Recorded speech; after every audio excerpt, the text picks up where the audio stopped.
Al compartirles esta narración, es posible que su percepción sobre ciertas personas cambie radicalmente. ¿Alguna vez han creído fervientemente en algo al punto de sacrificarlo todo, su vida, su familia, sus anhelos? Imaginan la desilusión al darse cuenta de que todo era una farsa, una mentira tan arraigada que al intentar revelar la verdad, son tachados de locos, rebeldes, incluso poseídos. Mis estimados, me presento, soy Doña Margarita, pero pueden llamarme Bobo Margot. Tengo 72 años y soy originaria de la Ciudad de México, donde nací en 1952. Hoy les revelaré una historia que he resguardado celosamente en mi interior durante más de 2 décadas. Esta historia trata sobre la fe, sobre dolorosas revelaciones y sobre cómo, a veces, aquellos que predican en nombre de Dios son los que más se apartan de Él. Antes de comenzar, me gustaría saber desde dónde están viendo este vídeo. Por favor, compartan su ubicación en los comentarios, pues me emociona saber que mi voz llega a diversos lugares de México. Por favor, si les gusta este vídeo, denle un me gusta y suscríbanse al canal. Esto es de gran ayuda para que esta humilde servidora continúe compartiendo sus vivencias. La historia que les relataré tuvo lugar cuando yo tenía 35 años, esto fue en 1987, y en ese entonces, yo era una ferviente devota de la Virgen de Guadalupe. Creía haber encontrado la verdad absoluta, que residía en el pueblo elegido por Dios. Jamás imaginé que tras las paredes de la iglesia se ocultaban secretos capaces de hacer tambalear mis más profundas creencias. Y lo más irónico de todo, fui expulsada por hacer precisamente lo que ellos siempre predicaron, leer la Biblia y buscar la verdad. Todo comenzó en 1972, cuando 2 señoras tocaron a la puerta de mi casa una mañana de sábado. Yo tenía tan solo 20 años. Llevaba 2 años casada con Ramiro, mi primer amor, un hombre bondadoso que trabajaba en una fábrica de autopartes aquí en la Ciudad de México. Vivíamos en una modesta casita en Coyoacán, pero era nuestro hogar, nuestro refugio. Siempre olía a café recién hecho y al inconfundible aroma del jabón Zote, que tanto me gustaba usar. Un día, mientras caminaba por la calle, 2 mujeres se acercaron a mí, una era mayor y la otra, de mi edad. Me preguntaron si estaría interesada en aprender sobre la verdad de Dios. Sentí una curiosidad inmediata, ya que siempre había sido una persona espiritual. Fui criada como católica, pero sentía que algo importante faltaba, como si existieran preguntas sin respuesta. Ellas se presentaron como la hermana Esther y la hermana Sofía. La hermana Esther, de unos 45 años, tenía el cabello canoso peinado en un impecable moño y siempre vestía vestidos hasta la rodilla y zapatos cerrados, sin importar el clima. La hermana Sofía, por otro lado, era joven como yo y recién casada, su dulce sonrisa me cautivó al instante. Hablaban con una convicción impresionante, explicando la Biblia de manera que me parecía lógico y coherente. Me pregunté cómo nadie me había enseñado eso antes. Así comenzamos los estudios bíblicos todos los martes a las 2 de la tarde. Mientras preparaba un café pequeño, servía unos bizcochitos caseros que horneaba yo misma, y nos sentábamos en mi mesita de la sala para estudiar aquellos libros pequeños y coloridos que traían ellas. Al principio Ramiro se mostró un poco desconfiado, pero con el tiempo empezó a participar también. Era un hombre sencillo, de pocas palabras. Sin embargo, cuando las hermanas explicaban sobre el paraíso en la tierra, sobre la ausencia de guerra, muerte y dolor, yo notaba el brillo en sus ojos. En tan solo 6 meses, ambos ya asistíamos a la iglesia. La iglesia estaba ubicada en una casa grande remodelada en la colonia Roma, con ese aroma particular a piso encerado y libros nuevos. Contaba con unas 60 sillas dispuestas en filas y un pequeño estrado al frente con un púlpito de madera oscura. Las paredes, pintadas de un blanco impoluto, estaban decoradas con ilustraciones sobrias de la revista Atalaya, siempre evocando un ambiente de orden y silencio reverencial. Fue en ese lugar donde conocí a los Guzmán, una familia que marcaría un antes y un después en mi vida. Don Rafael Guzmán, el jefe de familia y de unos 50 años, siempre se presentaba con una elegancia imponente, con su cabello perfectamente peinado y luciendo trajes oscuros, incluso en los días más calurosos. Doña Sofía, su esposa, era una mujer de gran porte, de voz delicada y con una sonrisa constante en el rostro. Sus 3 hijos, aún pequeños, eran reconocidos por su buen comportamiento. Eran vistos como el ejemplo a seguir para las demás familias de la comunidad religiosa. Don Rafael emanaba una autoridad innata. Cuando tomaba la palabra durante las reuniones, todos guardaban silencio para escucharle con atención. Dominaba la Biblia a la perfección, citando versículos de memoria y explicando profecías complicadas con una claridad que me dejaba asombrado. En ese momento pensaba que este hombre verdaderamente estaba lleno del Espíritu Santo de Dios. A partir de ese encuentro nuestras vidas sufrieron un cambio radical. Dejamos de celebrar cumpleaños y la Navidad, y las festividades nacionales pasaron a ser consideradas pecado. También cortamos lazos con aquellos familiares que no compartían nuestras nuevas creencias. Perdí el contacto con mis amigas de la infancia porque me criticaban y me consideraban fanática, pero eso no me importaba. Estaba absolutamente convencida de que estaba siguiendo el camino correcto. La organización nos enseñaba que el mundo entero estaba controlado por Satanás y que solo los testigos de Jehová serían salvados durante el Armagedón. Después de estudiar durante un año, en 1973, me bauticé.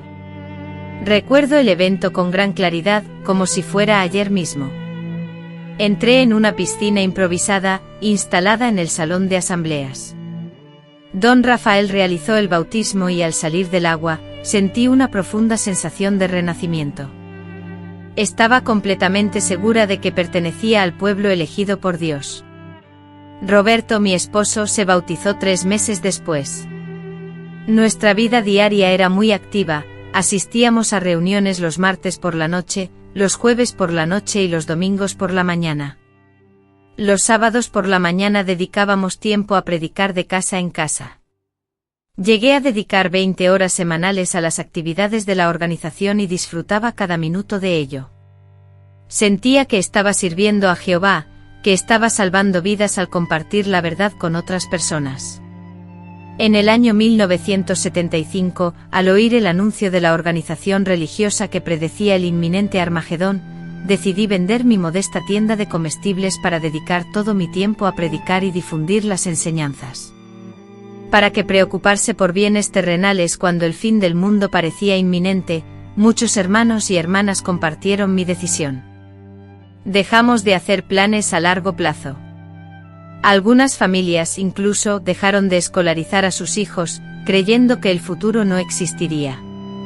Sin embargo, el año 1975 transcurrió sin que ocurriera lo anunciado. La organización explicó entonces que se había producido un cambio en la interpretación profética. Algunos hermanos se sintieron decepcionados y se alejaron, pero yo perseveré en mi fe pensando que Dios tiene sus propios tiempos distintos a los nuestros. A pesar de ello, fueron años llenos de felicidad, me sentía amada, protegida y parte de una gran familia global. En las asambleas de distrito conocía a creyentes de todo el mundo, unidos por la misma fe y compartiendo un profundo afecto. Era emocionante entonar los himnos, escuchar los discursos que fortalecían mi fe y presenciar los dramas bíblicos que nos transmitían importantes lecciones. Comencé mi servicio como precursora auxiliar, y luego me convertí en precursora regular, dedicando 90 horas mensuales a predicar de puerta en puerta. Dirigía estudios bíblicos, apoyaba a las nuevas hermanas, y colaboraba en la limpieza y el mantenimiento del Salón del Reino. Era respetada por toda la congregación, vista como un ejemplo de dedicación y fervor. Don Rafael con frecuencia me elogiaba públicamente en las reuniones, destacando mi ejemplaridad. Roberto también avanzó espiritualmente, primero como siervo ministerial y luego como anciano. Parecía que estábamos en el punto más alto de nuestra vida espiritual. Habíamos renunciado a mucho: familia, amigos, oportunidades personales, pero sentíamos que habíamos ganado una familia espiritual que compensaba esas pérdidas. Pero como saben, queridos, las apariencias pueden ser engañosas, y fue precisamente cuando me sentía más segura en la verdad, cuando comenzaron a aparecer las primeras fisuras en esa perfección aparente. Todo comenzó en 1982. En nuestra comunidad religiosa, una mujer llamada Guadalupe, de unos 40 y tantos años, recién llegada a la Ciudad de México desde Oaxaca, destacaba entre todos. Ella era diferente y sus preguntas me inquietaban profundamente porque no poseía las respuestas. Durante el estudio de la revista La Atalaya, Guadalupe planteaba interrogantes sobre temas que nunca antes había considerado, porque solo 144,000 personas irían al cielo. Si Jesús había dicho que en la casa de su padre hay muchas moradas, porque la organización había cambiado tanto su interpretación sobre 1914, si supuestamente era una revelación divina, sus cuestionamientos me forzaban a pensar y analizar, lo cual me generaba temor. Siempre me habían enseñado a confiar ciegamente en la organización, a no cuestionar, a aceptar que la verdad se hacía más clara con cada ajuste doctrinal. Sin embargo, las dudas de Guadalupe plantaron una pequeña semilla de incertidumbre en mi interior. El hermano Javier, al notar que Guadalupe sembraba discordia, comenzó a dar discursos públicos instando a la congregación a confiar ciegamente en la organización y a no cuestionar las decisiones de Jehová.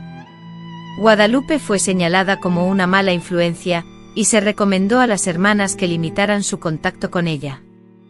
Yo me sentía dividida internamente. Por un lado, sentía el deseo de ser obediente a las directrices de la organización, pero por otro, las preguntas de Guadalupe me parecían lógicas y válidas. Comencé a estudiar con más atención, leyendo las referencias bíblicas que ella mencionaba, y fue entonces cuando empecé a notar pequeñas contradicciones que antes me pasaban desapercibidas. Por ejemplo, la organización afirmaba ser la única que interpretaba la Biblia correctamente, pero me di cuenta de que muchos versículos bíblicos transmitían un mensaje claro y directo al corazón, sin necesidad de una interpretación compleja. Jesús pronunció frases sencillas como «Vengan a mí todos los que están cansados», y me preguntaba, ¿por qué esta invitación necesitaba ser interpretada por la organización, además de las extrañas señales? Algo particularmente incomprensible fue lo que le ocurrió a mi vecino, don Roberto.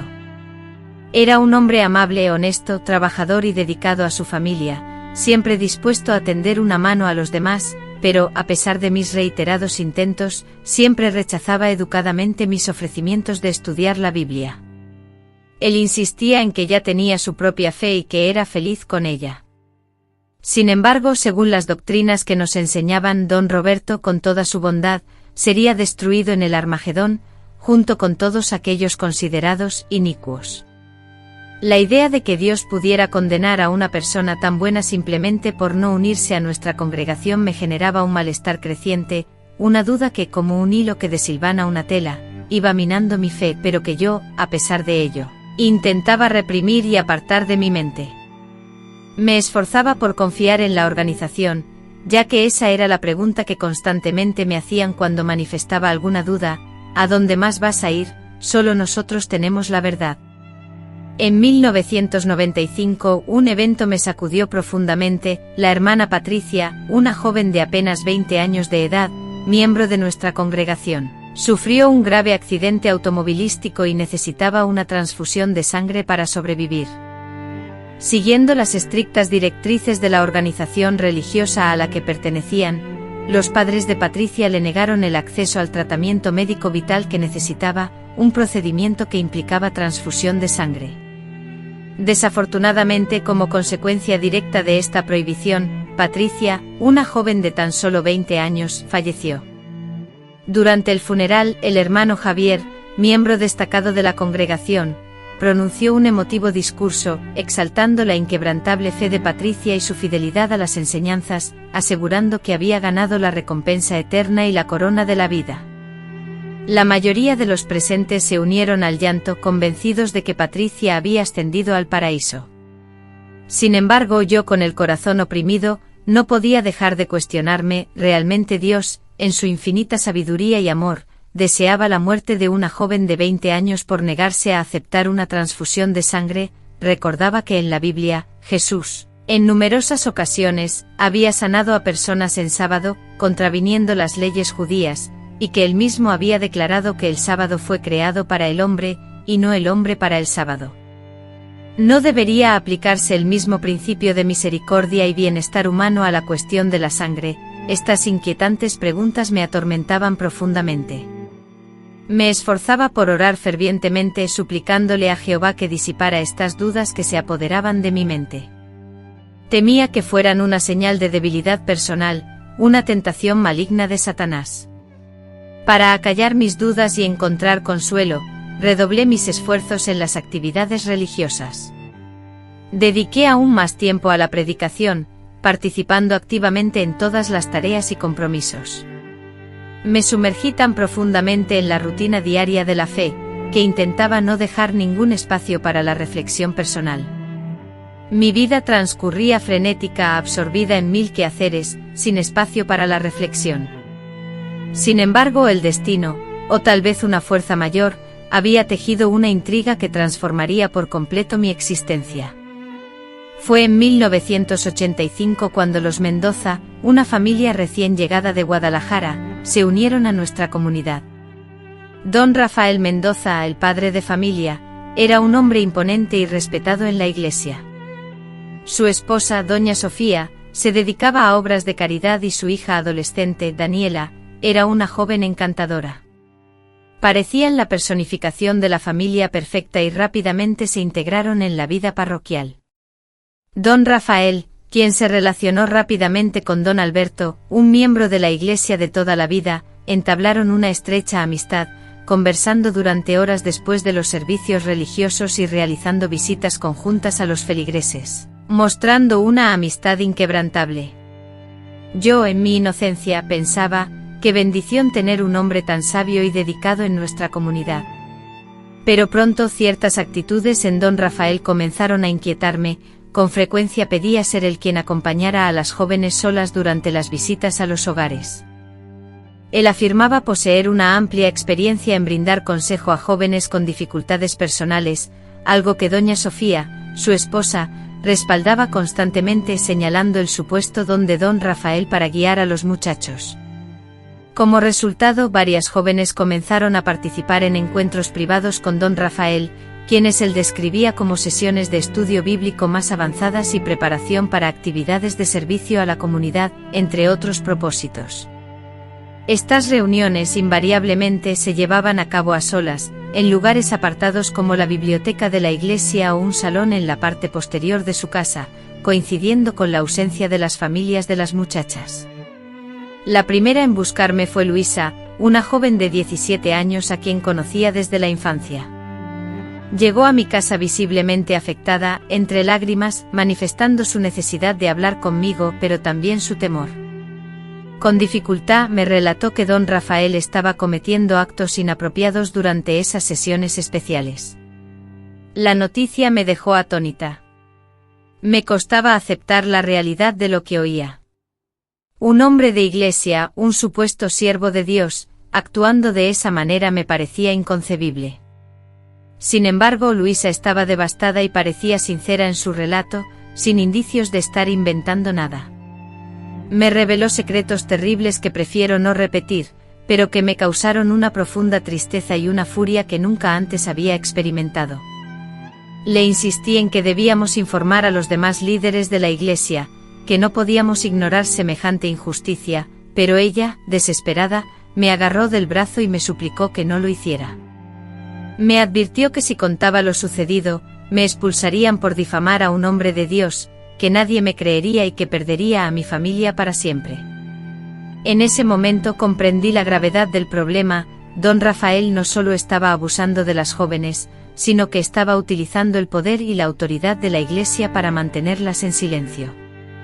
Y lo peor de todo, no era el único.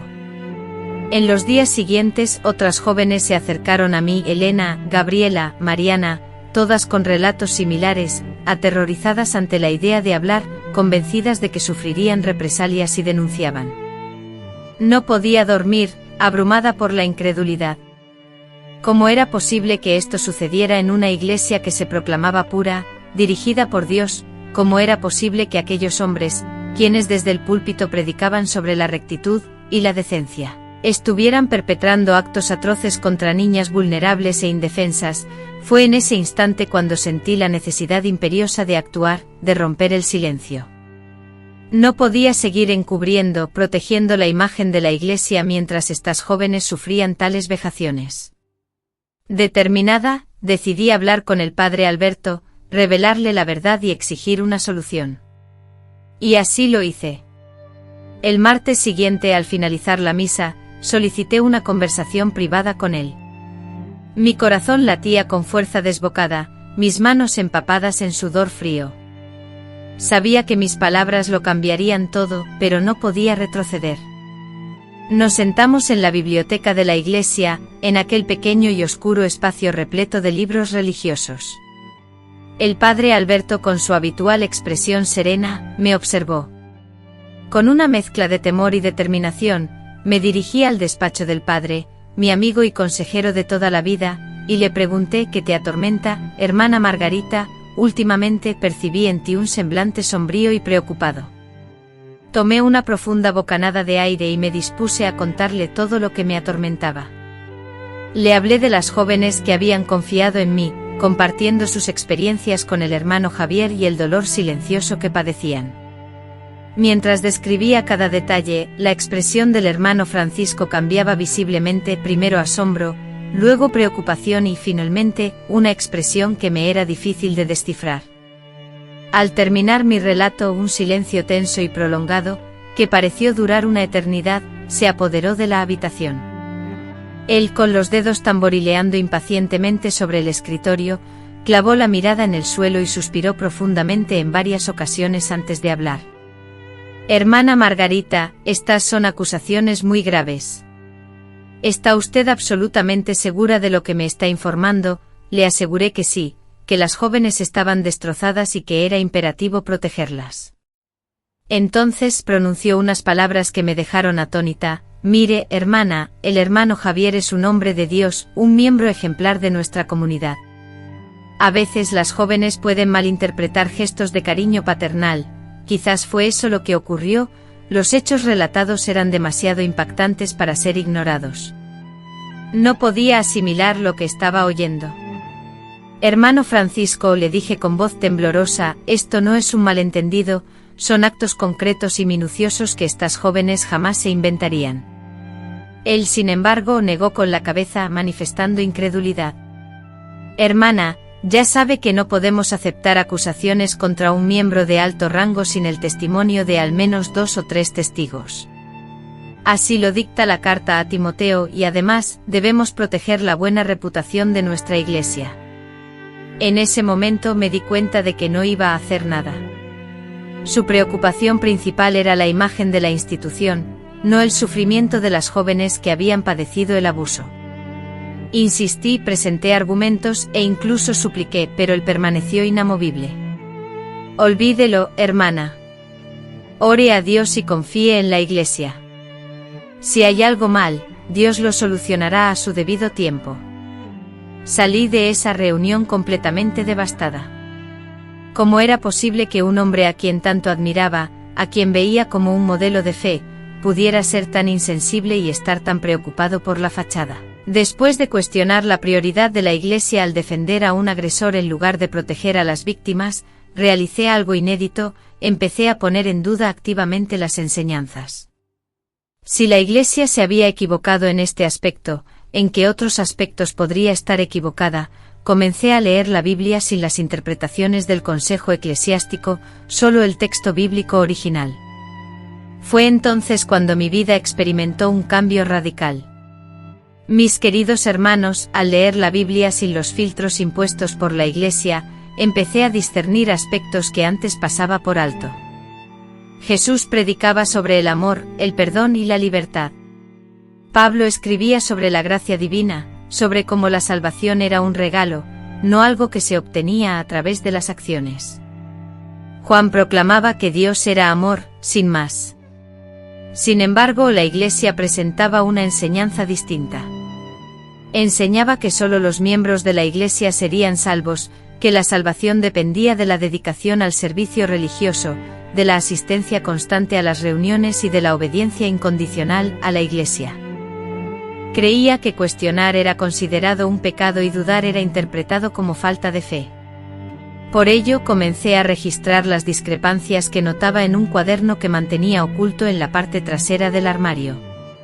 Cada versículo que leía, liberado de la interpretación eclesiástica, parecía revelar una verdad nueva que antes había sido manipulada u omitida.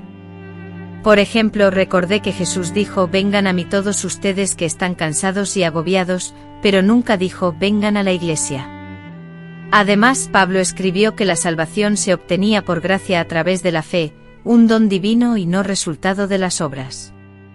Sin embargo, la Iglesia predicaba que la salvación dependía de las buenas acciones, los servicios religiosos y la obediencia ciega. Cuanto más leía, más claro se hacía que muchas de las doctrinas de la Iglesia no tenían fundamento bíblico, o, lo que era peor, contradecían directamente las enseñanzas de la Biblia. Cuando intenté compartir mis descubrimientos con Miguel, se asustó. Margarita, por su parte, me advirtió: «Estás empezando a sonar como una hereje. Eso es peligroso. Debes confiar en las directrices establecidas». Aunque intentaba dejar de cuestionar la fe y la autoridad, la necesidad de investigar me consumía. Era como encontrar un mapa que conducía a un tesoro y sentir una irresistible urgencia por encontrarlo.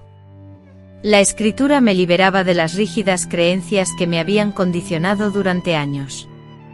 Entonces comencé a observar inconsistencias dentro de la comunidad.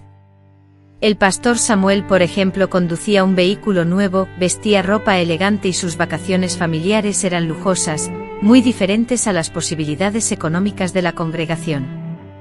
Cuando pregunté de manera discreta cómo lograba ese estilo de vida con el salario que percibía, me respondieron que la providencia divina bendecía a los creyentes. Investigaciones posteriores revelaron que recibía significativas donaciones de miembros agradecidos por su labor espiritual.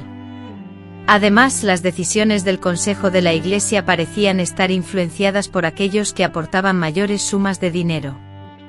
La institución religiosa, que yo consideraba guiada por la voluntad divina, se reveló como una organización manejada por hombres con intereses muy humanos, y además el pastor Daniel continuaba con sus inapropiadas visitas a las jóvenes. Mientras las demás chicas soportaban en silencio sus sufrimientos, la carga de saber la verdad y no poder hacer nada me ahogaba.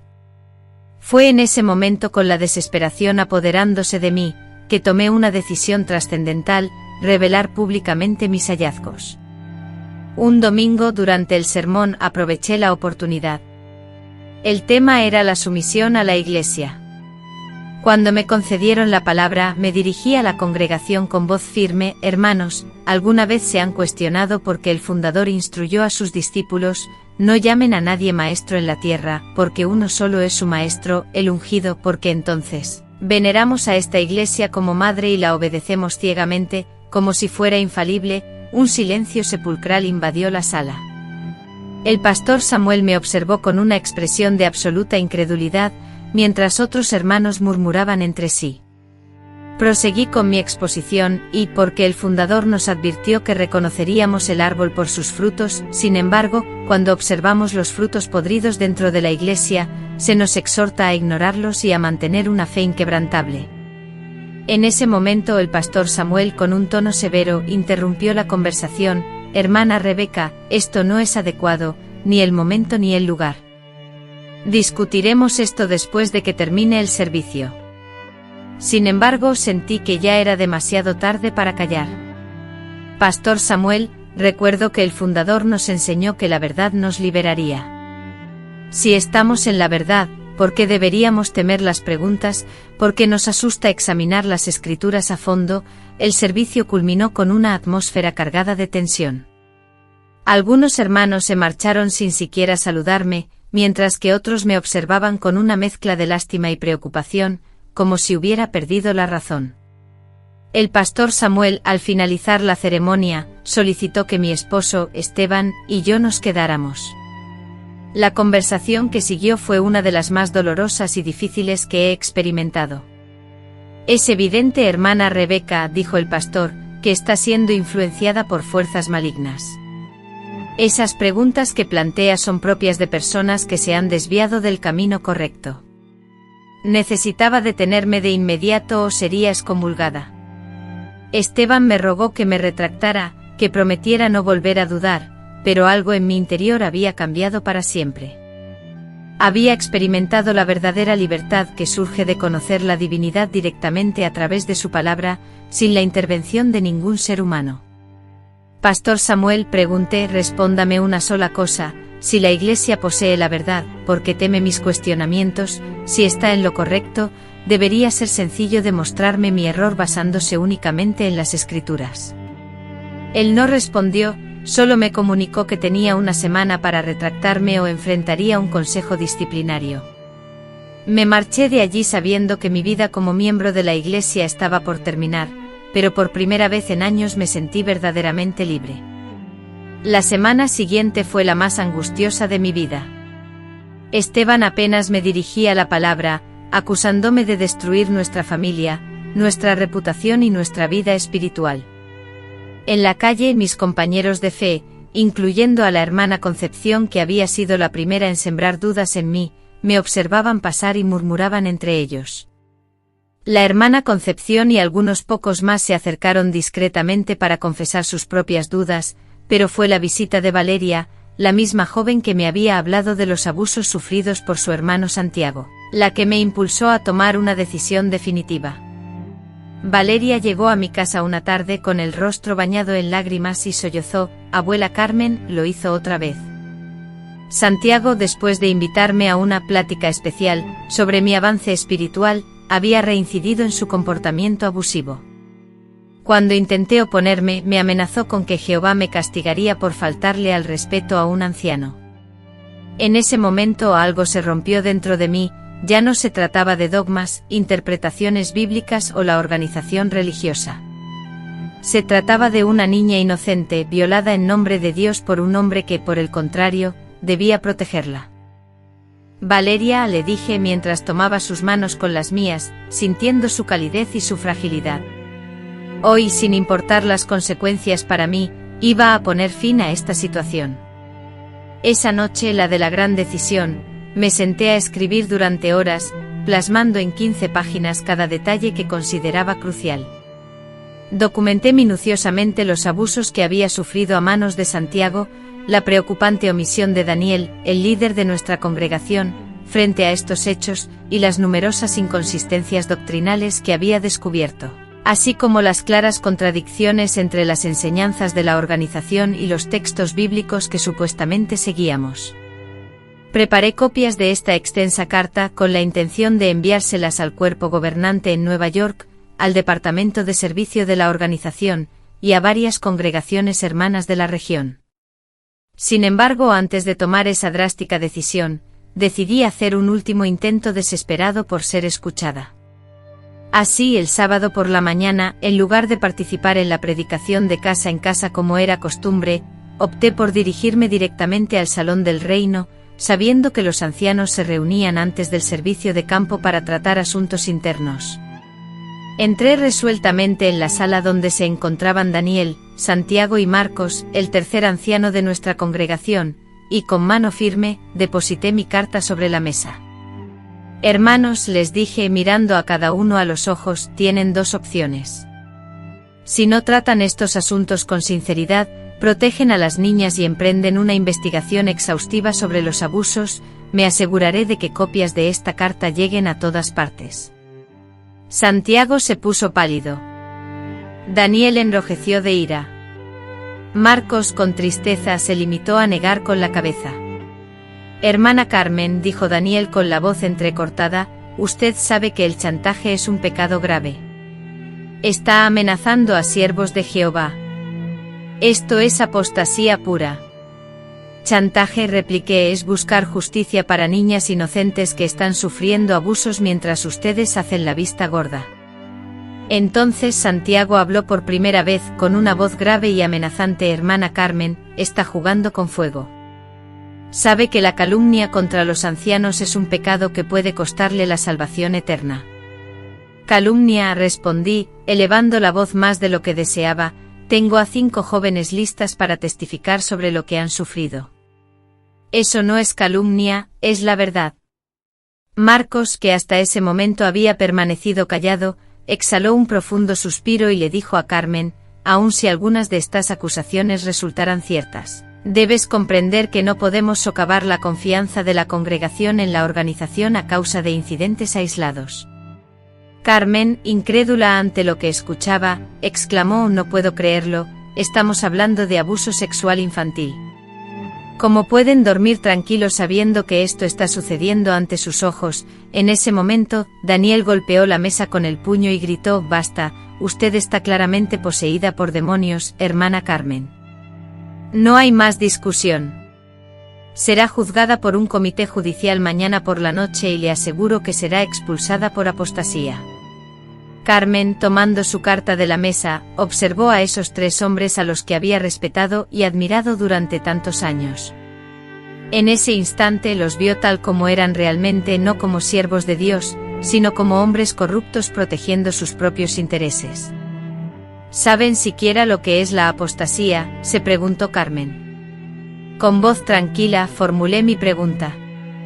La cuestión era separarme de Dios, pero paradójicamente al leer las escrituras sin las distorsiones de la organización, sentí una conexión espiritual más profunda que nunca.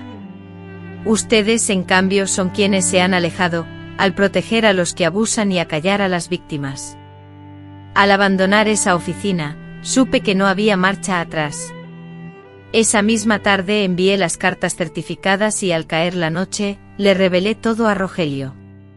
Él me escuchó en silencio y al finalizar mi relato, solo dijo con pesar: Amelia, has arruinado nuestras vidas. Lo perderemos todo, nuestra comunidad religiosa, nuestros amigos, nuestra reputación. ¿Por qué? Porque no pudiste simplemente confiar en la congregación. ¿Por qué? Contesté: cuando ves que un niño está siendo maltratado y tienes la oportunidad de ayudar, lo haces, aunque te cueste la vida. El domingo siguiente se celebró mi comité judicial, integrado por 3 ancianos de congregaciones cercanas, para evitar cualquier conflicto de intereses. Sin embargo, ya habían sentenciado mi destino incluso antes de que yo pusiera un pie en la sala. Preguntaron sobre mi comportamiento desafiante, mis cuestionamientos sobre la doctrina y mi falta de obediencia a las reglas de la organización. Cuando intenté hablar de los abusos, me interrumpieron y me dijeron que ese no era un tema apropiado para discutir en esa reunión. Entonces el anciano presidente se dirigió a mí: hermana Amelia, está arrepentida de haber puesto en duda las enseñanzas de la organización de Jehová, está dispuesta a dejar de sembrar dudas y a volver a ser una testigo fiel. Miré a los 3 hombres sentados frente a mí y sentí una tranquilidad inesperada. Les respondí: hermanos, no puedo arrepentirme de leer la Biblia, ni de cuestionar las injusticias que veo, ni de proteger a los niños inocentes. Si eso es ser apóstata, entonces sí, soy apóstata. La decisión fue inmediata: la expulsión por apostasía. La siguiente semana, el jueves, se anunció en la reunión: Amelia Mendoza ya no es más miembro de los Testigos de Jehová. Y así, 15 años de mi vida fueron anulados en una sola frase. Pero, ¿saben qué ocurrió cuando salí del Salón del Reino por última vez como miembro? Afuera, 5 muchachas me esperaban ansiosas. Eran Daniela, Sofía, Gabriela, Jimena y una quinta, a la que ni siquiera conocía, pero que también había sufrido. Todas lloraban, y todas me expresaban su gratitud por haber tenido la valentía de hablar. Abuela Amelia, usted nos salvó, me dijo Daniela. Supimos que el hermano Raúl se detuvo en sus acciones cuando se enteró de que iba a revelar todo, incluso se cambió de congregación. En ese instante comprendí que había tomado la decisión correcta. Aunque perdí a mi familia espiritual, mi matrimonio, a mis amigos y mi reputación, logré salvar a 5 niñas de seguir sufriendo abusos. Los primeros días después de mi expulsión fueron los más difíciles de mi vida. Aquellos que no han sido testigos de Jehová quizás no entiendan, pero ser expulsado es como morir para toda tu familia y amigos que permanecen en la organización.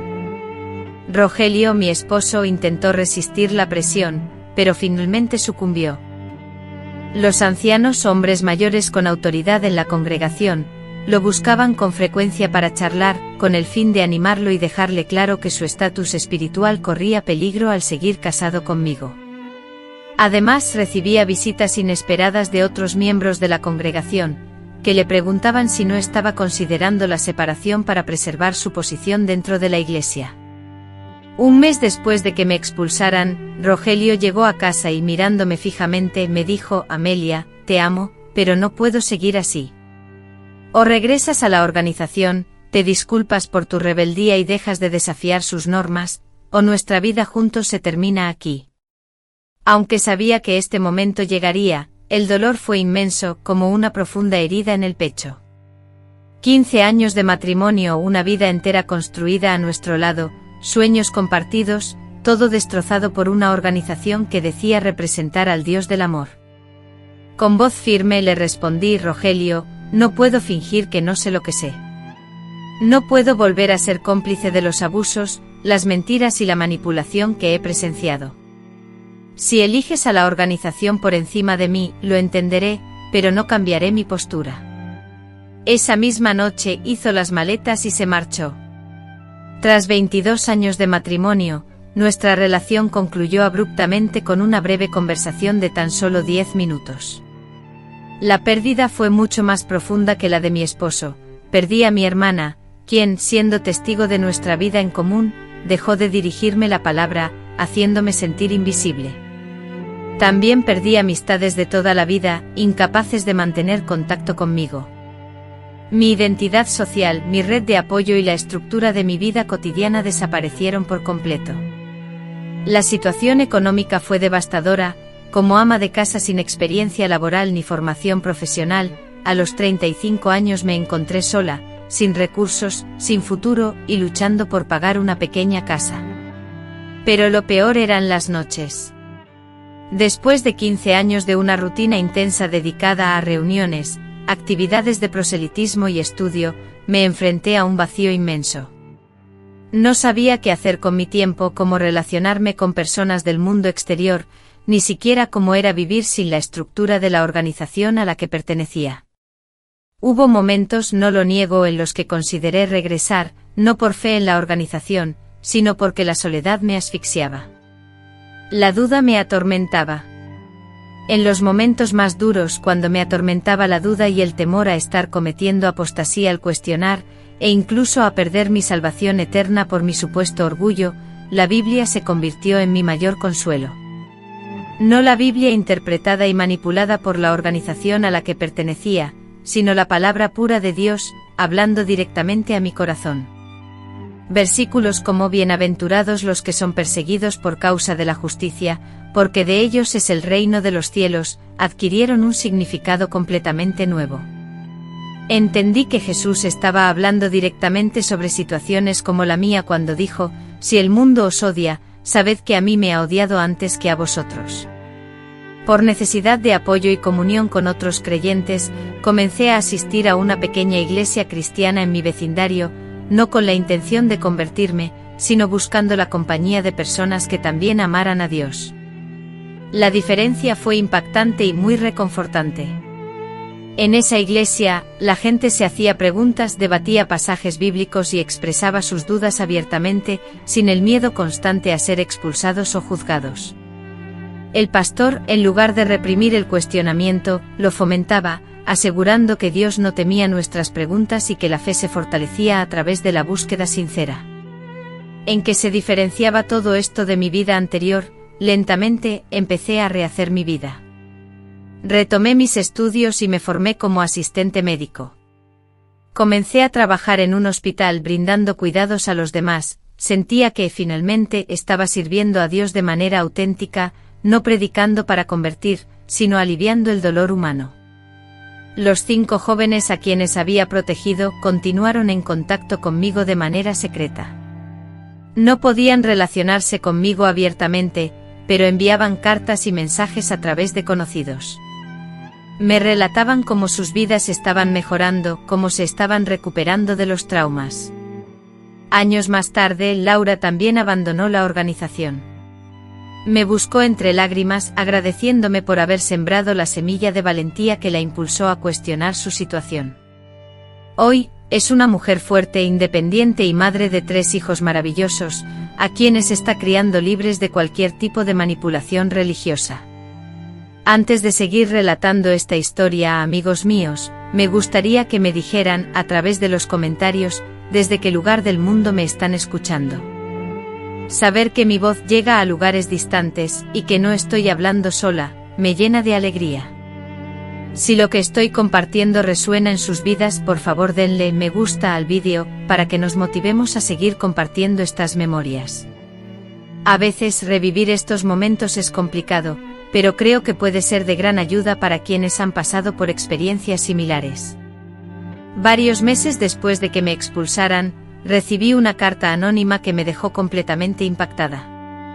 La carta, proveniente de un miembro activo de la organización, aseguraba tener acceso a información confidencial. En ella se confirmaba que mis cartas habían llegado a manos del cuerpo gobernante y que en la Ciudad de México se había llevado a cabo una investigación encubierta. El resultado fue la reasignación del hermano Javier a un grupo en otra provincia, aparentemente por cuestiones de servicio, pero sin ninguna sanción real ni reconocimiento público de sus actos. Lo trasladaron para que continuara con sus actividades, lejos de quienes sabían la verdad sobre él. El hermano Raúl siguió como coordinador, aunque la carta indicaba que había sido amonestado en privado por su falta de tacto al tratar temas delicados, lo cual significaba un regaño que no afectó su puesto ni su reputación. Era previsible, pero me dolió comprobar que la organización anteponía su imagen a la protección de los niños. Pero la carta también revelaba que otros estaban cuestionando, que mis denuncias habían circulado entre miembros de distintos grupos, y que mucha gente estaba descubriendo la verdad sobre la organización. Entendí entonces que mi expulsión no había sido en vano, las semillas de la verdad habían sido plantadas, se estaban extendiendo y Dios estaba usando mi sufrimiento para liberar a otros. Los meses que siguieron fueron una experiencia emocionalmente inestable y fluctuante. Algunos días al despertar me sentía llena de vitalidad y optimismo, experimentando una sensación de liberación y autonomía que valoraba mucho. En otros momentos, la tristeza y la desesperanza propias de la depresión me dominaban, dificultando incluso la tarea de levantarme de la cama. Fue en ese periodo de mi vida cuando conocí a doña Carmen, una amable vecina de más de 60 años, con quien establecí una profunda amistad y quien, con el tiempo, se convirtió en mi confidente y guía. Ella, que había practicado su fe religiosa durante muchos años, nunca intentó influir en mis creencias ni me sometió a presiones. Simplemente me brindó su apoyo incondicional, un hombro para llorar y una disposición genuina para escuchar mis preocupaciones. Un día, mientras compartía mi dolor en su cocina, mi hija me dijo: «Has atravesado por algo que yo describiría como una muerte espiritual. Toda tu identidad, tus vínculos, tu manera de ver el mundo, se derrumbaron repentinamente. Es natural sentirse desorientada, pero como toda muerte el renacimiento siempre sigue». Y tenía razón. Paulatinamente empecé a redescubrir quién era, más allá de mi pasado dentro de la organización. Comencé a sentir una gran pasión por la música, un interés hasta entonces reprimido en el grupo religioso al que pertenecía, y descubrí mi amor por la lectura de libros de filosofía y psicología, además de desarrollar una habilidad para cocinar platillos variados y creativos. A partir de entonces forjé amistades auténticas, basadas en la conexión personal y el afecto genuino, no en la compartida fe religiosa. Estas nuevas amistades me aceptaban con mis incertidumbres, mis vulnerabilidades y mis imperfecciones, a diferencia de las relaciones superficiales y condicionadas que mantenía en la organización. Mi trabajo en el hospital me abrió los ojos a una perspectiva completamente diferente sobre la vida, el cuidado de pacientes, el presenciar el nacimiento y la muerte, y el conversar con las familias en momentos de crisis me enseñaron lo que es la compasión real, distinta a la compasión forzada y superficial que exhibíamos en el grupo, solo para aparentar. Recuerdo especialmente un caso que me impactó profundamente, el de un hombre de 80 años, católico devoto que estaba hospitalizado con cáncer terminal. Conforme a las creencias de la organización, él sería aniquilado en el Armagedón por no compartir la fe.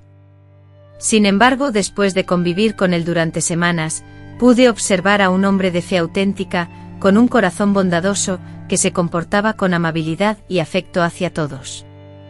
Una noche, aquejado por un fuerte malestar, me solicitó que orara con él.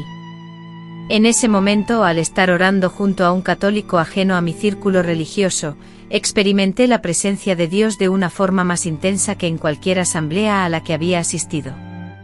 Fue entonces cuando comprendí plenamente la falsedad de la afirmación de la organización de ser la única poseedora de la verdad divina.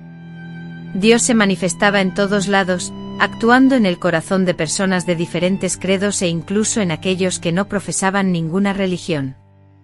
Decidí entonces investigar la historia de la organización por mi cuenta, estudiando libros y documentos históricos, y conversando con antiguos miembros que se habían desvinculado hace tiempo, a pesar de la prohibición de la organización. Los descubrimientos que hice me impactaron profundamente. La organización religiosa había proclamado repetidamente predicciones falsas, incluyendo fechas para el Armagedón que, como la de 1975, nunca se materializaron. Observé cambios doctrinales frecuentes, donde las creencias consideradas verdaderas un año, eran desechadas como obsoletas al siguiente. Investigando descubrí casos de abuso sexual infantil sistemáticos y encubiertos, no solo dentro de mi comunidad religiosa, sino a nivel global. También supe que la organización, a pesar de sus condenas públicas, mantenía inversiones en empresas de tabaco y armamentísticas. Cada revelación era dolorosa, confirmando que había malgastado 15 años de mi vida en una mentira, pero a la vez me liberaba, reforzando mi convicción de haber tomado la decisión correcta al abandonar la organización. 2 años después de mi expulsión, un evento transformador ocurrió.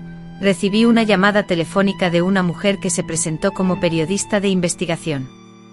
Estaba trabajando en un reportaje sobre los abusos sexuales perpetrados dentro de la Luz Eterna, una organización religiosa cuyo nombre he cambiado por motivos de confidencialidad, y había conseguido un contacto clave a través de una red de antiguos miembros. Fue entonces cuando la señora Elena me contactó diciendo: «He escuchado tu historia a través de personas a las que has ayudado. ¿Te interesaría participar en un artículo que podría ser de ayuda para otras víctimas?». Acepté colaborar en el reportaje, pero puse una condición fundamental: quería asegurarme de que las 5 jóvenes a las que había protegido también tuvieran la oportunidad de ser escuchadas, si así lo deseaban. Finalmente 3 de ellas accedieron a participar, manteniendo su anonimato. El artículo, finalmente publicado en un periódico de gran difusión, generó un impacto significativo, ya que por primera vez en México se abordó públicamente el tema de los abusos dentro de la Luz Eterna. Posteriormente recibí cientos de cartas de personas que habían vivido experiencias similares, madres que descubrieron el abuso que sufrieron sus hijas, exmiembros que habían sido silenciados y personas que, si bien cuestionaban la organización, temían alzar la voz. En ese momento crucial, comprendí que Dios me guiaba hacia un ministerio distinto, uno que se alejaba de la conversión directa de personas a una determinada organización. Mi nueva misión sería tender una mano a aquellos que habían sufrido abuso religioso, ayudándolos a encontrar sanación y libertad. Empecé a asistir a grupos de apoyo, y poco después a coordinar algunos. Mi hogar se transformó en un santuario para exmiembros, quienes, tras ser expulsados y rechazados por sus propias familias, encontraban en mis muros un lugar seguro. Algunos permanecían conmigo durante semanas o incluso meses, mientras se esforzaban por reconstruir sus vidas. Si bien era una tarea ardua y a menudo extenuante lidiar con personas profundamente heridas, ayudándolas a reconstruir su identidad, sanar sus relaciones y brindarles apoyo durante episodios de depresión y crisis existenciales, también resultaba ser la labor más gratificante que había emprendido. Cada persona que lograba recuperarse, cada familia que se reunía después de años de separación a causa de la organización, cada joven que encontraba el valor para escapar antes de desperdiciar décadas en una mentira, representaban una inmensa fuente de satisfacción. Todo el cúmulo de experiencias dolorosas que viví comenzó a cobrar sentido. Comprendí que mi sufrimiento no había sido en vano. Dios había permitido que pasara por esa etapa difícil, no como un castigo, sino como una preparación. Mi objetivo era ayudar a otros que estuvieran pasando por circunstancias similares, por lo que decidí estudiar psicología y realizar cursos de consejería, especializándome en trauma religioso. Anhelaba adquirir las herramientas necesarias para ofrecer el mejor apoyo posible. Sorprendentemente, mi fe en Dios, en lugar de debilitarse tras abandonar la organización, se fortaleció considerablemente. Por primera vez experimentaba una relación personal con Dios, sin intermediarios humanos, podía orar directamente a Él, leer la Biblia sin interpretaciones preestablecidas y sentir su presencia sin la necesidad de asistir a reuniones o seguir rituales. 5 años después de mi expulsión, mi vida había dado un giro radical. Me había convertido en consejera y coordinaba 3 grupos de apoyo para exmiembros de la Luz Eterna, habiendo ayudado a más de 200 personas a reconstruir sus vidas tras dejar la organización. Encontrar alivio en medio del dolor, ser un canal para la sanación, eso era para mí la esencia de servir a Dios de una manera genuina. Mis grupos de apoyo se expandieron tanto que me vi en la necesidad de alquilar lugares más grandes, y personas de diferentes estados viajaban para participar en nuestras reuniones. Establecimos una red de comunicación informal entre antiguos miembros de la Iglesia, que se propagó por todo el territorio nacional. Fue a través de esta red que conocí a Ricardo, un hombre de 45 años que había sido pastor durante 2 décadas antes de llegar a las mismas conclusiones que yo. Él había perdido a su esposa, sus hijos y su hogar, pero conservaba una fe inquebrantable en Dios. Nos acercamos inicialmente como amigos, compartiendo la experiencia del rechazo y el renacimiento espiritual. Él me ayudó a organizar y mejorar el trabajo de apoyo que realizábamos, y juntos creamos materiales educativos y desarrollamos técnicas de asesoramiento especializadas para abordar el trauma religioso. 2 años más tarde decidimos celebrar nuestro matrimonio con una ceremonia íntima, rodeados por la familia que habíamos construido a lo largo del tiempo, una familia basada en el afecto genuino, no en lazos sanguíneos o religiosos. Estos eran antiguos miembros de nuestra congregación, ahora convertidos en nuestros verdaderos hermanos, unidos no por creencias impuestas, sino por el amor y las experiencias compartidas. Junto con Ricardo fundamos una organización sin fines de lucro dedicada a brindar apoyo a las víctimas de abuso religioso, sin importar su afiliación religiosa, enfocándonos en aquellos que habían sufrido manipulación, maltrato o control. Nuestro trabajo comenzó a ganar reconocimiento, atrayendo invitaciones de universidades para impartir conferencias y de otros países para ofrecer consultorías. Además, abogados nos buscaban para que testificáramos en casos de abuso religioso. Sin embargo, el momento más emotivo fue cuando Fernanda, la joven que inicialmente me había relatado sus experiencias de abuso, trajo a su hija de 10 años para que conociera a la abuela que había ayudado a salvar a su madre. Al contemplar a aquella niña pura y radiante, ajena al dolor que había atormentado a su madre, entendí que todo el dolor y la lucha habían valido la pena. Muchas de las otras jóvenes que había ayudado también lograron rehacer sus vidas. Algunas dejaron la organización, otras decidieron quedarse, pero aprendieron a protegerse mejor. Todas ellas, a lo largo del tiempo, me mantuvieron al tanto de sus vidas, contándome sobre sus matrimonios, sus hijos y sus éxitos. Años después, supe que el pastor Daniel, lamentablemente, continuó su comportamiento abusivo. Fue trasladado 2 veces más a otras congregaciones debido a incidentes similares. Finalmente, gracias a la valentía de una madre que lo denunció a la policía, fue arrestado y condenado. Pero ¿cuántos niños más sufrieron en silencio, mientras la organización optó por proteger al agresor en lugar de a las víctimas? El pastor Samuel, por su parte, eventualmente perdió su puesto, pero no por sus acciones relacionadas con el abuso, sino por cuestiones financieras. Al parecer, estaba desviando dinero de las donaciones. Resultaba irónico que fuera castigado por robar dinero, pero no por permitir que el abuso infantil continuara. Respecto a Darmando, mi anterior esposo, su nuevo matrimonio fue dentro de la misma organización religiosa. Aunque supe que ocasionalmente preguntaba por mí a personas que conocíamos en común, nunca intentó comunicarse directamente. La organización había erigido una barrera infranqueable entre nosotros. Después de 10 años sin dirigirnos la palabra, mi hermana finalmente me buscó cuando su hija adolescente comenzó a cuestionar la organización. El reencuentro fue emotivo con lágrimas y largas explicaciones, pero culminó en una reconciliación valiosa. Hoy, a mis 72 años, siento que mi vida tiene un propósito genuino. Ya no me dedico a predicar de puerta en puerta para convertir a otros a una religión, sino que acojo en mi hogar a personas heridas y desorientadas.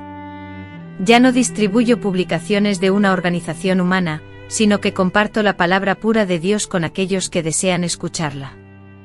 Mi fe es más firme que nunca, pero es una fe libre, personal, que no depende de intermediarios que se proclaman representantes de Dios en la tierra.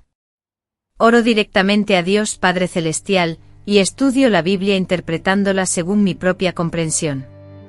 Percibo la presencia y la guía del Espíritu Santo en mi vida, sin requerir la validación de ninguna estructura religiosa. He formado una nueva familia, más genuina y cercana que la anterior, compuesta por personas que me quieren y me aceptan por mi ser, independientemente de mis creencias religiosas, y que se preocupan sinceramente por mi bienestar. En esta nueva comunidad mis dudas y cuestionamientos nunca fueron un obstáculo. La organización religiosa a la que pertenecía me robó 15 años de mi vida, incluyendo mi primer matrimonio y relaciones familiares que valoraba profundamente. A pesar de estas pérdidas, creo que Dios transformó incluso ese sufrimiento en algo positivo, dándome la libertad de amarlo verdaderamente y de ayudar a los demás sin buscar el reconocimiento o la aprobación de ninguna institución. En el año 2010, recibí una llamada telefónica que me emocionó hasta las lágrimas. Era una joven llamada Sofía, quien me dijo: «Señora Elena, usted no me conoce, pero mi madre fue una de las jóvenes que usted protegió en los años 80. Mi amiga Sofía me relató que su madre, Gabriela, quien a los 25 años había decidido dejar la organización, siempre se refería a mí como la mujer que le había salvado la vida. Gabriela, graduada en psicología, dedicó su carrera a ayudar a víctimas de abuso sexual, inspirada siempre por la valentía de la señora Elena. Sofía añadió que ella misma deseaba seguir ese camino. Con el tiempo los casos de personas que habían sido ayudadas por Gabriela se multiplicaron. Hijos de aquellas mujeres, ahora adultos, me contactaban para expresar su gratitud y para continuar con la labor de protección y sanación. Parecía que habíamos forjado un linaje de personas dedicadas a romper los ciclos de abuso y manipulación. En 2015 la Organización de los Testigos del Altísimo se vio envuelta en una serie de escándalos públicos relacionados con el encubrimiento de abusos sexuales, casos que emergieron en diversos países, dando lugar a demandas judiciales y millonarias indemnizaciones. Periodistas de diversas partes del mundo me buscaron para obtener mi opinión sobre las denuncias que había hecho décadas atrás. «Doña Elena», me dijo un reportero de la CNN, «usted fue una de las primeras en advertir sobre estos problemas. ¿Qué siente al ver que sus denuncias se confirman ahora a nivel global?», respondí con sinceridad, sin sentir satisfacción alguna por haber acertado en un tema tan doloroso. Me embarga la tristeza al pensar en todos los niños que pudieron haber sido protegidos si me hubieran escuchado, pero también siento esperanza porque la verdad finalmente está saliendo a la luz. En ese momento, ya cercana a los 65 años, no estaba pensando en la jubilación. El trabajo había crecido tanto que fundamos una organización oficial con sede propia, un equipo de psicólogos y abogados especializados en casos de abuso religioso, y desarrollamos protocolos específicos para atender diferentes tipos de trauma religioso. Además de testimonios directos, la investigación incluyó las experiencias de individuos que sufrieron abusos y control en contextos religiosos diversos, como iglesias neopentecostales autoritarias, comunidades católicas conservadoras extremas y grupos evangélicos fundamentalistas. Se encontró que los patrones de control y abuso, independientemente de la denominación, eran sorprendentemente similares, incluyendo aislamiento de la familia y amigos externos, control financiero de los miembros, castigo por cuestionar la autoridad, Uso de la culpa y el miedo como herramientas de manipulación psicológica y la protección de líderes abusivos bajo la excusa de preservar la reputación de la Iglesia.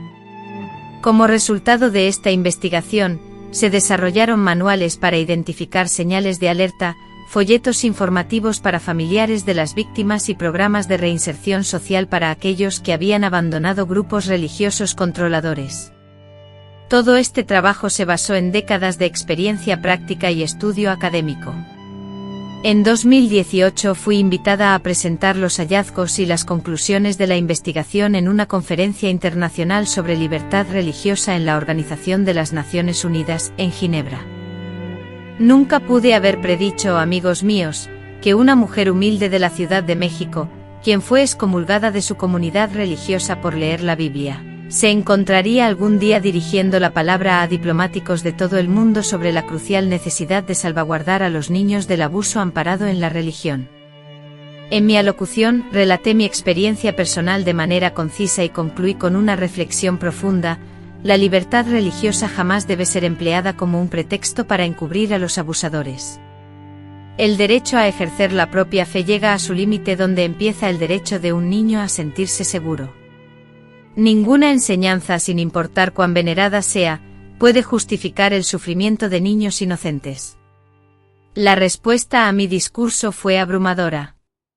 Recibí invitaciones para hablar en universidades, seminarios y congresos. Mi historia, que me transformó profesionalmente, se convirtió en un caso de estudio obligatorio en las facultades de Psicología, Sociología de la Religión y Derechos Humanos. Sin embargo, lo que verdaderamente me nutría el espíritu, por encima de los logros académicos o las distinciones institucionales, era saber que mensualmente, numerosas personas, al leer historias como la mía, encontraban la fuerza necesaria para liberarse de experiencias de abuso. Recibía cartas como esta, dirigida a la estimada doctora Sofía, vi su entrevista en un podcast y por primera vez, entendí que no era normal que mi grupo de meditación me impidiera comunicarme con mi familia. Logré escapar y actualmente estoy rehaciendo mi vida. Gracias por alumbrar este sendero. O también, querida Sophie, soy hija de exmiembros que se alejaron tras leer sobre su experiencia. Hoy tengo 25 años, soy terapeuta y me especializo en ayudar a víctimas de manipulación mental. Deseo que sepa que su coraje no solo salvó a las mujeres de su tiempo, sino también a las futuras generaciones. La tecnología se ha convertido en nuestra mejor aliada en esta labor. Hemos desarrollado una plataforma web con recursos gratuitos, foros de apoyo en línea y seminarios virtuales semanales. En el turbulento año 2020, marcado por la pandemia global y los confinamientos, donde muchas personas se vieron obligadas a convivir con familias con tendencias controladoras, nuestros grupos de apoyo virtuales se convirtieron en un refugio vital para cientos de individuos que sufrían. Una de las historias más impactantes que presencié fue la de Renata, una joven de 19 años. Ella creció en una familia profundamente involucrada en un grupo espiritualista, una tradición que se extendía por 3 generaciones, incluyendo a sus abuelos, padres y numerosos parientes. Renata comenzó a cuestionar la integridad del grupo cuando fue testigo directo de cómo los líderes encubrieron un caso de acoso sexual dentro de la comunidad. Durante una videollamada, me relató con angustia: doctora Sophie, leí su libro y comprendí que no estoy loca, que es legítimo dudar cuando uno presencia una injusticia. Pero siento un miedo terrible. Si me marcho, perderé a toda mi familia, a mis amigos y mi trabajo en la empresa de mi tío. ¿Cómo tuvo usted el valor?, le respondí, compartiendo las lecciones que la vida me había enseñado. Mi niña, el coraje no radica en la ausencia de miedo, sino en actuar correctamente a pesar de él. Y recuerda, nunca pierdes a una verdadera familia. Después de atravesar una ardua experiencia que le tomó 2 años, Renata finalmente decidió alejarse de su vida anterior, revelando así quienes la amaban verdaderamente y sin reservas. El proceso fue doloroso, como suele ser en estos casos, resultando en la pérdida de contacto con sus padres, hermanos y algunos amigos. Sin embargo, 3 años después, se convirtió en licenciada en Derecho, especialista en derechos humanos y ha brindado asistencia a numerosas personas en circunstancias semejantes. La doctora Sofía me lo comentó recientemente. Ahora comprendo que en lugar de perder una familia, he ganado una mucho más extensa. Cuento con amigos leales, una pareja que me acepta incondicionalmente y sobre todo, paz mental. Son estas vivencias las que me impulsan a seguir adelante, incluso a mis 72 años de edad. Cada vida transformada, cada obstáculo superado, cada niño protegido compensa todo el sufrimiento que viví. En el año 2022, nuestra fundación celebró su 20º aniversario. Organizamos una modesta celebración, invitando únicamente a los miembros de nuestra extensa familia, incluyendo a personas que habían abandonado diversas sectas, parientes que habían logrado reconciliarse y los profesionales que nos brindaban su apoyo. Andrés, conmovido, ofreció un discurso. Recordé el momento en que conocí a Sofía hace más de 3 décadas, éramos 2 personas perdidas, tratando de reconstruir nuestras vidas después de haberlo perdido todo.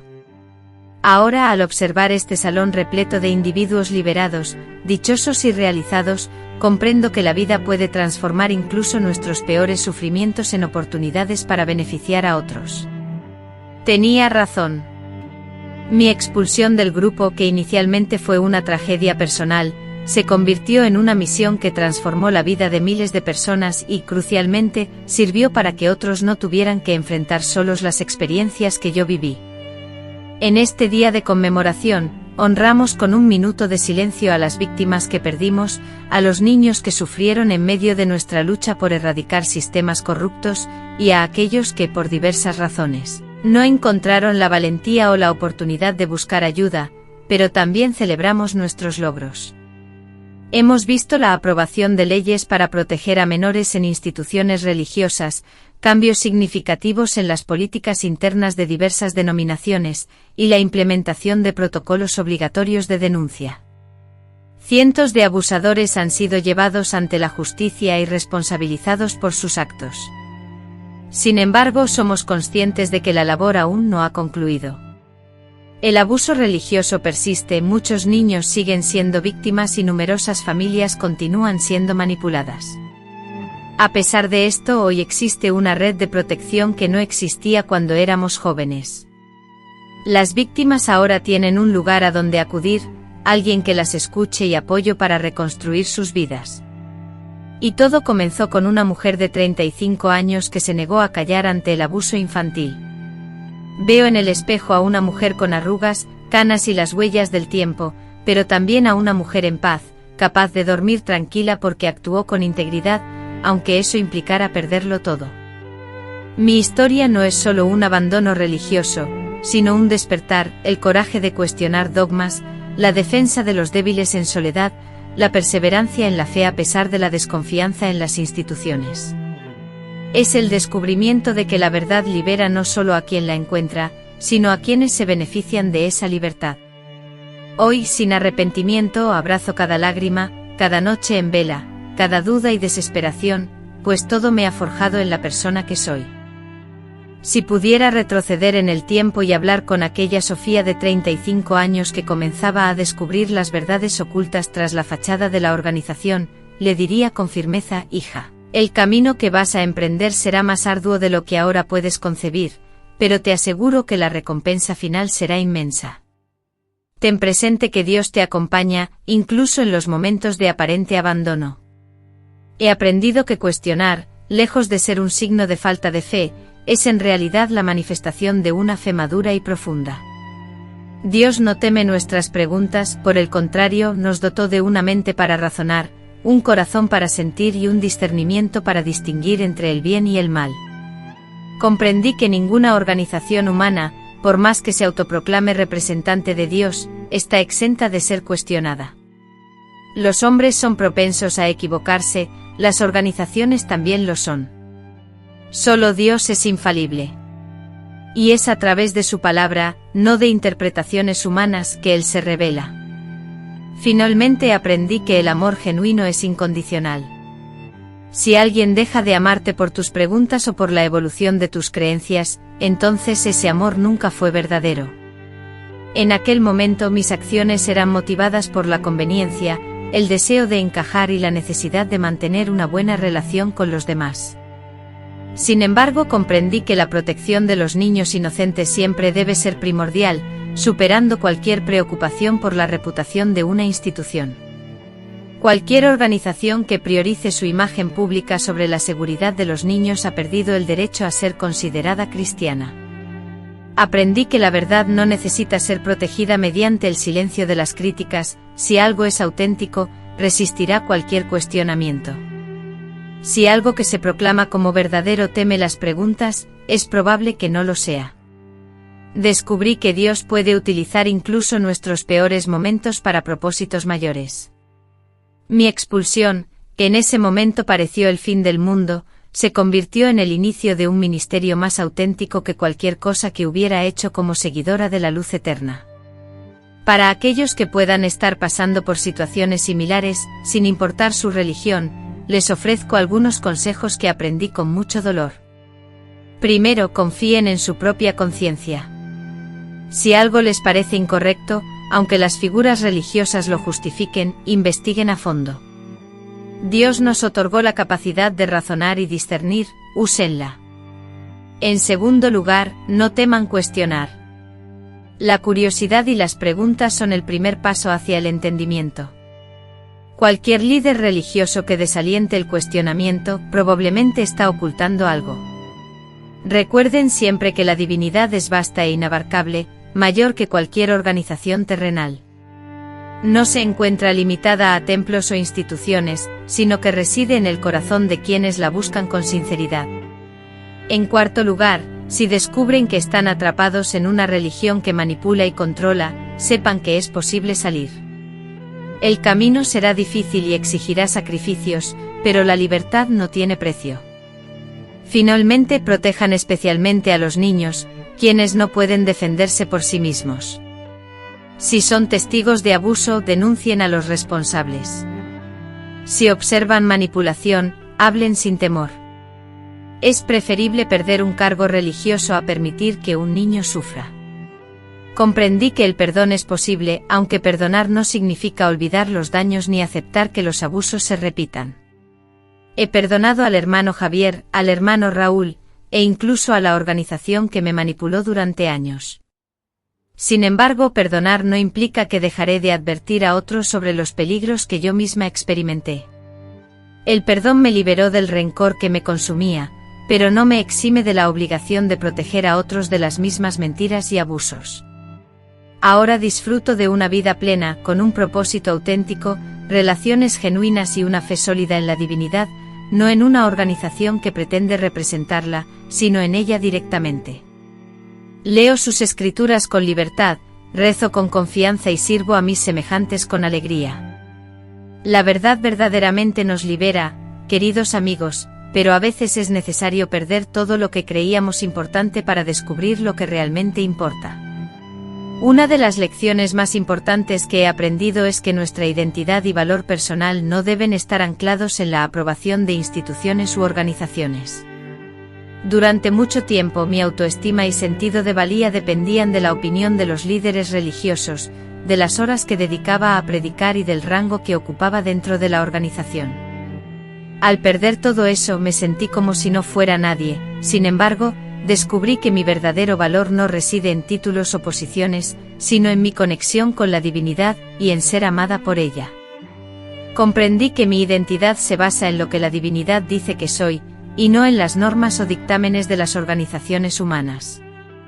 Este descubrimiento me ha brindado una confianza y seguridad en mí misma que nunca antes había experimentado. Ya no necesito la aprobación de líderes religiosos ni títulos organizacionales para sentirme valiosa y tener un propósito en la vida, ya que mi valor es inherente, otorgado por la divinidad. Otra lección fundamental que aprendí fue la clara distinción entre la práctica religiosa formal y una relación personal e íntima con la divinidad, conceptos que durante mucho tiempo confundí y entremezclé. Antes pensaba que servir a Dios implicaba obedecer a la jerarquía religiosa, y que amar a Dios era lo mismo que amar la institución. Ahora, comprendo que Dios anhela una conexión personal y profunda, sin intermediarios.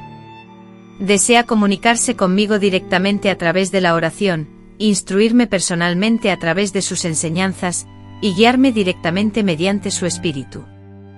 La religión puede ser una herramienta valiosa para la unión y el desarrollo espiritual, pero nunca debe convertirse en el objetivo final. Cuando la religión se vuelve más importante que la relación con Dios, deja de servir a Dios y comienza a servirse a sí misma. También aprendí sobre la importancia de la comunidad auténtica. Al dejar la organización, creí que había perdido para siempre a mi familia espiritual, y en cierto sentido fue así. Pero gané algo mucho mejor, descubrí que la verdadera comunidad se basa no en la uniformidad de creencias, sino en el amor incondicional. La familia espiritual que he forjado, a diferencia de la organización que dejé, no se basa en el temor a las consecuencias, sino en el anhelo sincero de compartir la vida. No impone una obediencia ciega, sino que valora la variedad de perspectivas dentro de un vínculo común. Esta nueva familia es más sólida, más profunda, más auténtica que cualquier experiencia previa. Son personas que me aceptan con mis imperfecciones, me brindan apoyo en mis momentos de incertidumbre y se alegran de mi evolución sin intentar manipularme. A menudo me preguntan, Doña Elena, ¿no teme estar equivocada? ¿Y si la organización de los guardianes realmente encarna la verdad divina? A lo que siempre respondo lo mismo: si Dios fuera el líder de una organización que encubre el abuso y castiga a quienes lo denuncian, ese no sería un Dios al que yo quisiera servir.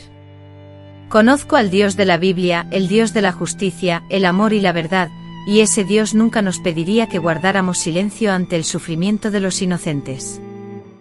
Durante todos estos años, he acumulado una gran cantidad de pruebas que me convencen de que esta organización no está guiada por Dios.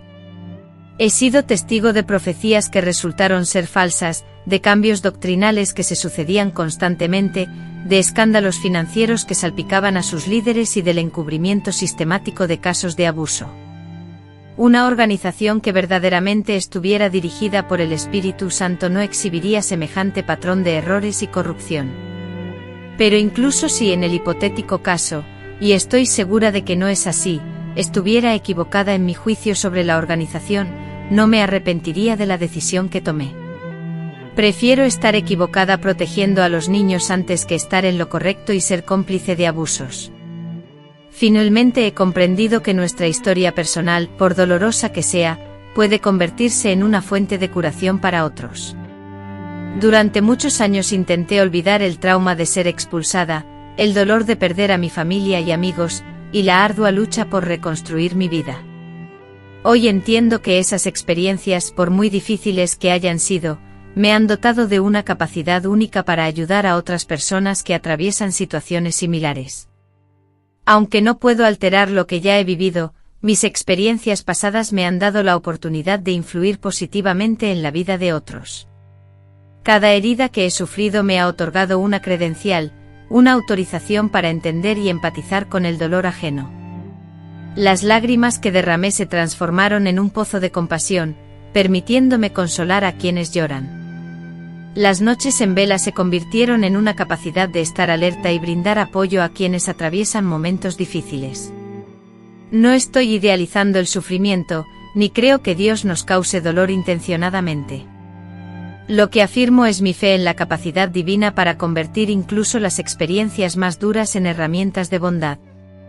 Mi vida actual es una prueba palpable de que es posible empezar de nuevo, incluso cuando se pierde todo, de que es posible descubrir un propósito auténtico, incluso después de años de vivir en la ilusión, y de que es posible mantener una fe inquebrantable en Dios, incluso después de perder la fe en las instituciones religiosas. A cualquier persona que lea o escuche esta historia y se sienta identificada con ella en algún grado, quiero que sepa que no está sola.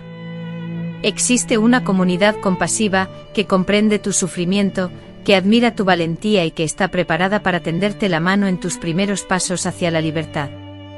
El camino no será sencillo, pero será auténtico y al final comprobarás que la verdad, aunque inicialmente duela, siempre es recompensante.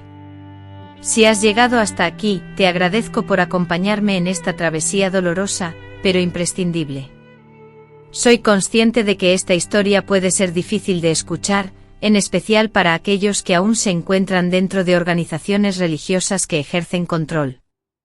No relato esta historia con la intención de atacar a personas sinceras que aún pertenecen a estas organizaciones, muchas de las cuales son individuos bondadosos, entregados y genuinamente creyentes.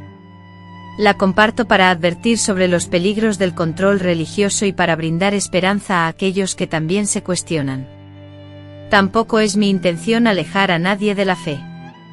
Contrariamente a lo que se suele creer, mi propia vivencia me ha revelado que la fe genuina, aquella que surge de una conexión íntima e individual con Dios, es infinitamente más poderosa y liberadora que cualquier institución religiosa establecida.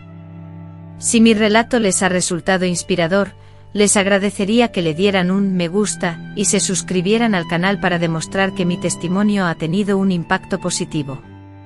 Además, los invito a unirse a nuestro grupo de Telegram, cuyo enlace encontrarán en la descripción del vídeo.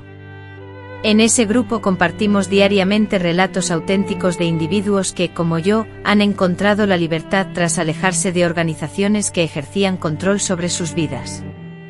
En el grupo encontrarán apoyo, comprensión y una comunidad de personas que entienden el significado de cuestionar, de dejarlo todo atrás y de empezar de nuevo. Son historias que los conmoverán. Mi objetivo es animarlos y demostrarles que es posible alcanzar la felicidad fuera de las estructuras religiosas que oprimen y limitan. En la sección de comentarios me gustaría que compartieran si han experimentado situaciones similares a las que he relatado, si conocen a personas que hayan atravesado experiencias parecidas, o si tienen preguntas sobre cómo sanar de un trauma religioso. Leo atentamente cada comentario y me esfuerzo por responder a la mayoría de ellos. A quienes nos acompañan desde cualquier lugar, ya sea Tijuana, Oaxaca, o cualquier otra parte del mundo, incluso fuera de México, les invito a escribir en los comentarios desde donde nos ven. Cada mensaje que recibo alimenta mi espíritu y me demuestra que nuestro mensaje de esperanza está llegando a muchos. Para aquellos que actualmente están viviendo situaciones similares, quiero dedicarles unas palabras de aliento, son más fuertes de lo que creen, la valentía necesaria ya reside en su interior, a veces solo necesita ser activada. No duden en preguntar, en seguir su intuición, en proteger a los niños, aunque esto implique dificultades, y por encima de todo, no teman buscar la verdad, sin importar a dónde los guíe. Acuérdense, aunque la verdad pueda causar sufrimiento inicial, eventualmente nos libera. No teman dudar, investigar y formar sus propias opiniones. Dios nos dotó de una mente para razonar, un corazón para sentir y una conciencia para distinguir el bien del mal. A todos aquellos que están experimentando dolor, ya sea por abuso religioso, rechazo familiar, o la pérdida de su identidad tras abandonar una fe, quiero que sepan que no están solos. Existe una vasta comunidad de personas que comprende su sufrimiento y está dispuesta a brindar apoyo. La vida después del control religioso puede parecer incierta, pero es auténtica. Puede sentirse solitaria al principio, pero es liberadora. Puede ser llena de cuestionamientos, pero es sincera. Y por encima de todo, puede ser mucho más enriquecedora y trascendente de lo que puedan imaginar. No permitan que el miedo los paralice. No permitan que el chantaje emocional les impida seguir su conciencia. No permitan que las amenazas de perder algo los obliguen a aceptar la injusticia. Recuerden la historia de Sofía, y también la de aquellos 3 jóvenes a quienes protegí, así como la de los cientos de personas a las que he ayudado a lo largo de los años. Todos ellos encontraron felicidad y un nuevo propósito en sus vidas después de haber dejado atrás situaciones de abuso. Ustedes también pueden lograrlo.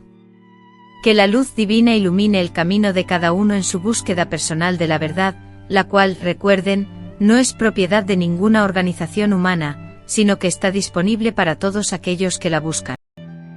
Nuestra fundación sigue activa y con sinceridad, continuamos asistiendo a personas que están saliendo de religiones que ejercen control.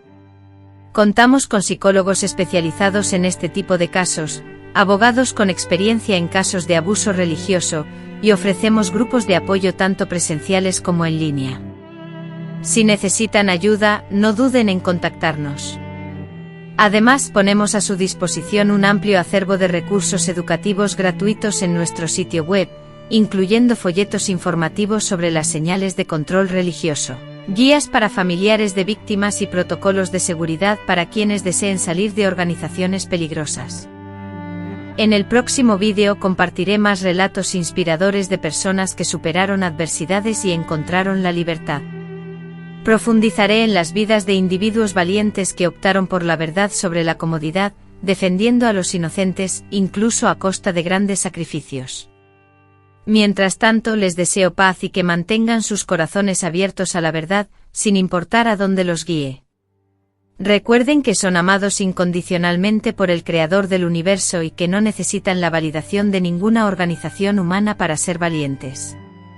Les envío un fuerte abrazo y agradezco su participación en mi comunidad virtual. Juntos continuaremos luchando por proteger a los vulnerables y por la libertad de todos aquellos que buscan la verdad. Que la armonía universal, que trasciende toda comprensión, proteja sus corazones y mentes, y que la verdad los siga liberando hoy y siempre. Cuídense mucho, mis queridos amigos. Hasta pronto.